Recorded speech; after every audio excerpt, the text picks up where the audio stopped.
Americans.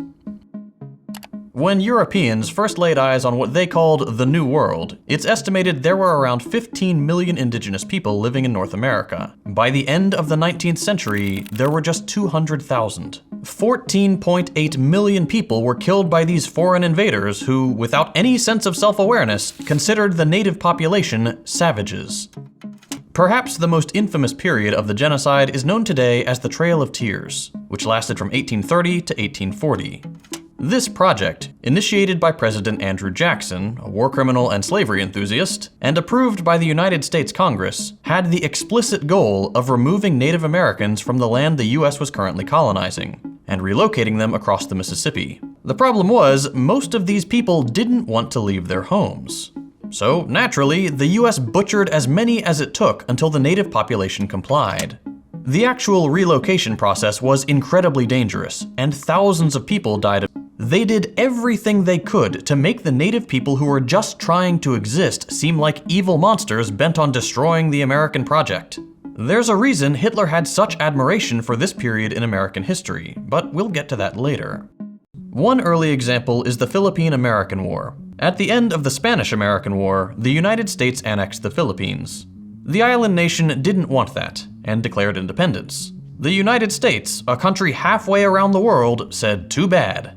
By the US State Department's own admission, the resulting war killed some 20,000 Filipino combatants and over 200,000 civilians, with some estimates going as high as 1 million people. The US military was brutal, engaging in scorched earth tactics and forcing tens of thousands into concentration camps, where thousands of civilians died in unspeakable conditions. Once again, all this because the US saw something it wanted and chose not to recognize the rights and desires of the people who lived there. 6th and 9th of August 1945, the United States dropped nuclear bombs on the Japanese cities of Hiroshima and Nagasaki, vaporizing over 200,000 civilians. There are those who attempt to justify the bombing, saying that it saved countless lives by ending the war. But this is misguided at best and an outright lie at worst. Japan was ready to surrender. This is an established fact. But perhaps more damning than that is the fact that Hiroshima and Nagasaki were chosen not because they were military targets, but because they were population centers. And what better way to scare a geopolitical rival than to say, we're willing to kill this many civilians in an instant to get what we want? The United States remains the only nation on Earth to have used nuclear weapons against other human beings. And we did it twice, on civilians, on purpose. Especially vital to US meddling in this period.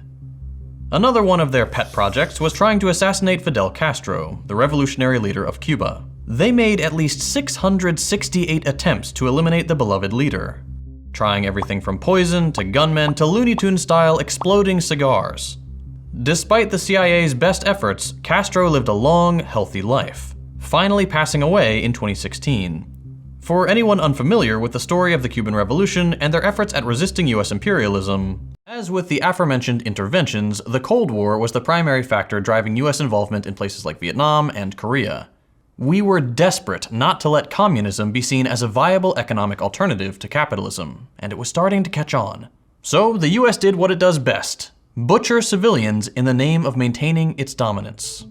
US activity in Vietnam cost some 365,000 civilian lives. Massacres, the burning of entire villages, indiscriminate bombing, the use of napalm, white phosphorus, and millions of gallons of chemical weapons that to this day cause birth defects in Vietnam, Cambodia, and Laos. In Korea, what's often referred to as the Forgotten War here in the United States, the US killed between 2 and 3 million civilians. The North lost a full 20% of its population. So it shouldn't come as a surprise that Korea is the Forgotten War. It's not that we've forgotten, it's that our government doesn't like to remind us that they slaughtered millions of people just so capitalism wouldn't have to contend with an economic challenger.